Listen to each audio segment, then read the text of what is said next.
Hello everyone and welcome back to my YouTube video. I'm back with another video to surprise you that what you can do with the WebRTC library. I'm pretty sure you'll get surprised. Just stay with me.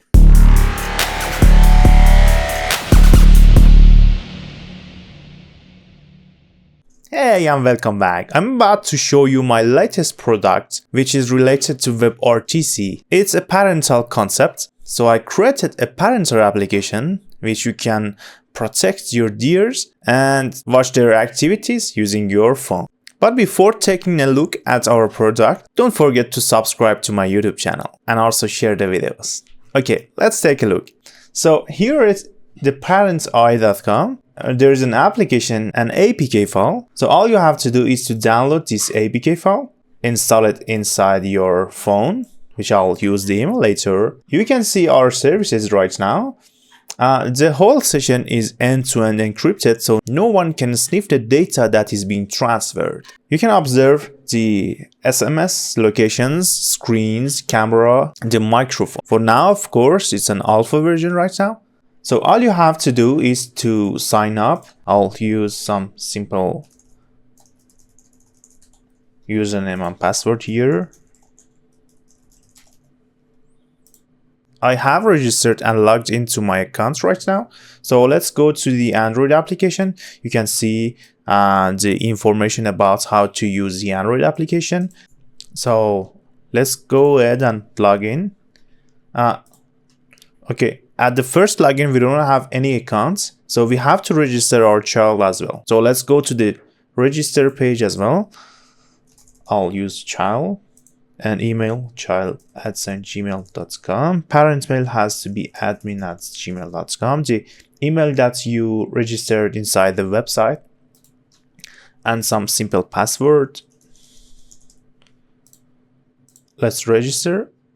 So you can see the child is being added to your panel. So if you want to start the session with your child, you have to grant the permissions.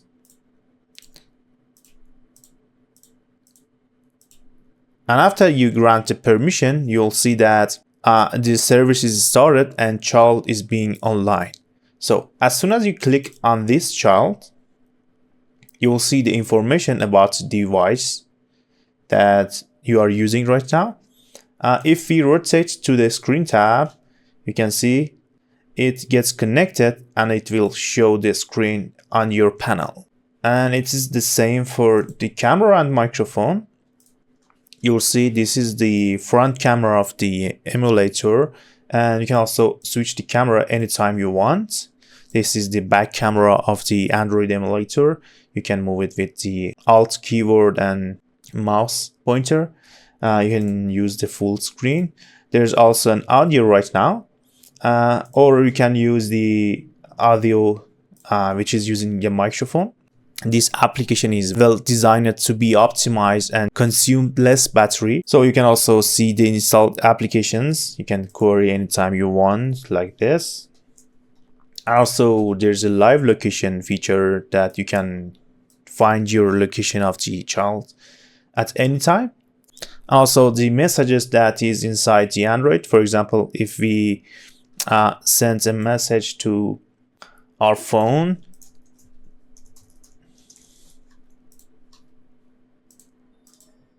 if we reload this one, you can see that there's a new message here. These are the basic concepts about our parental application. This application is more like protect me rather than spy me. This app is well designed to work on the background. So if we close everything right here, we should able to see the screen sharing in and the camera and the microphone anytime that we want. We can see all the features again just to make sure that everything is working fine. Switching the camera, watching the microphone again, and install the application, live location, and messages. So it's free for now. You can use it and enjoy it and test the product and give me your feedback about it. If you have any idea, I appreciate it. Okay, this application is not for spying, it's just for protecting. So if you have used this application, it's all on you. And right now what I'm doing, I'm looking for sponsorship, a person who buys the whole product. So if you're interested in this product, you can mail me at codewithkel@gmail.com. I'll drop it inside the description section below, or you can leave a comment down here inside the comment section. Okay, if you have any question, let me know about it. Till the next video, see you everyone.